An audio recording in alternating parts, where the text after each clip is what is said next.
స్తుతిపాత్రుడా, నీకు వందనాలు, స్తోత్రములు స్తోత్రము నాయన. మీరెంతైనా నమ్మదగిన దేవుడు. మేము నమ్మదగిన వారు కాకపోయినను మీరు నమ్మదగిన దేవుడు నాయన. ఈ దినము 85వ కీర్తన 12వ వచనము వాగ్దానం.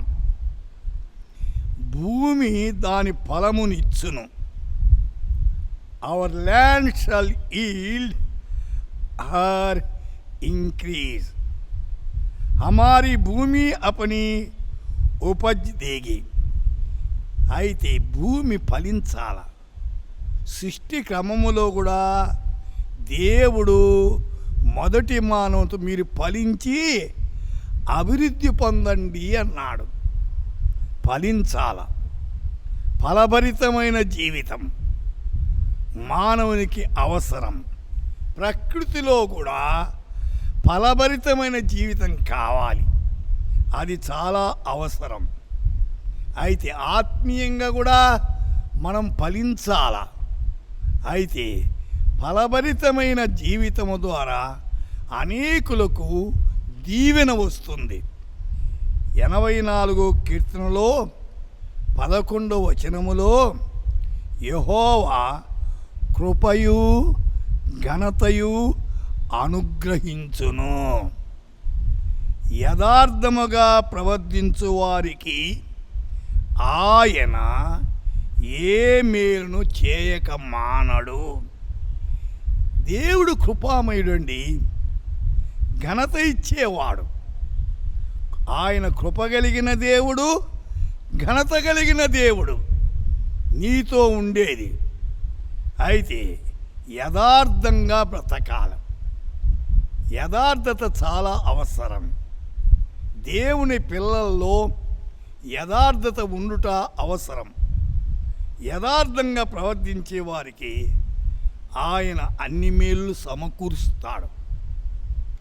అయితే నీవు నేను ఎంతగా యథార్థంగా ఈ కడవరి దినాల్లో జీవిస్తున్నాం ఒక్కసారి ఆలోచించండి.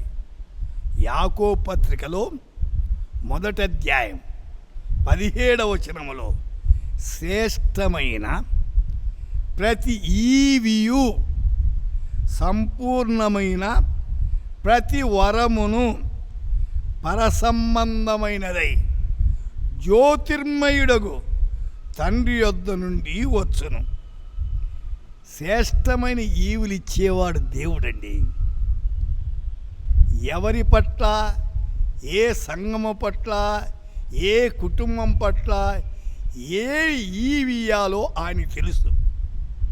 కానీ ఆయన ఈవిని పొంది మనం ఆత్మీయంగా ముందుకు సాగాల, ప్రకాశించాల. ఇవన్నీ జ్యోతిర్మయుడకు తండ్రి యొద్ద నుండి వస్తున్నాయి, ఏ ఈవి అయినా సరే. కాబట్టి మనము ఆయనకు అనుగుణ్యంగా జీవించుట ఎంతో అవసరమైంది. అయితే దేవుడిచ్చే ఈవులను మనం పాడు చేయకూడదు, వాటిని కాపాడుకోవాల, వాటిని అభివృద్ధి పరచాల. చాలామందికి దేవుడిచ్చిన ఈవులు వాడే తెలియదు, దుర్వినియోగము చేస్తుంటారు. వినుసున్న శ్రోత, నీవు దుర్వినియోగం చేస్తున్నావా, సద్వినియోగం చేస్తున్నావా? ఒక్కసారి ఆలోచించు. ఇప్పుడే నీ జీవితంలో పొందిన ఈవులను సద్వినియోగం చేసుకుని దేవుని నా మహిమార్థంగా మీరు వాడబడుట ఎంతో ఆశీర్వాదకరం. ప్రార్థన చేద్దాం.